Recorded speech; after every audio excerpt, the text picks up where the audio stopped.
দেশনেত্রী বেগম খালেদা জিয়ার সুস্বাস্থ্য কামনা করে দোয়া মাহফিল শেষ করে আসার পথে আমরা একদন্ত আটঘরিয়া পাবনা আটঘরিয়া একদন্ততে আমরা একটা দোয়া মাহফিলে অংশগ্রহণ করার জন্য আসতেছিলাম। আমরা গাড়ি ভরে সবাই ছিলাম সেখানে।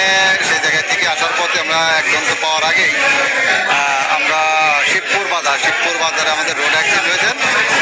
আমাদের এখানে মন্ত্র ভাই আছে, মন্ত্র ভাইয়ের অবস্থা আপনারা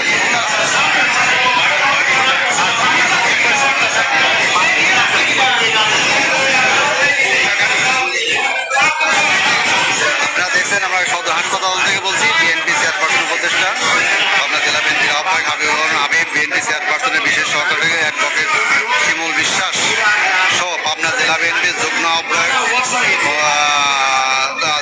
বৃন্দ সহ এবং অন্যান্য নেতৃবৃন্দ এনামুল ভাই, যারা হাবিব চেয়ারপারসন বেগম খালেদা জিয়ার বিশেষ সহকারী শিমুল বিশ্বাসের সঙ্গে যিনি সবসময় থাকে। এনামুল ভাইয়ের অবস্থা খুবই খারাপ, তার চোখের অপারেশন করা লাগবে।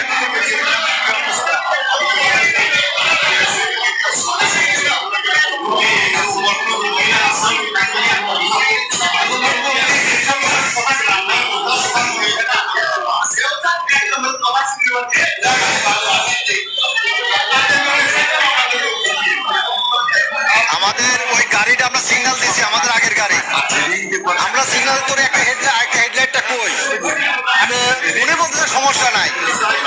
আমরা ওই যাবো মসজিদের মোড়ে মনে করেন যে আমাদের গাড়ি বেশি দূরেও না, সব ধরনের একটা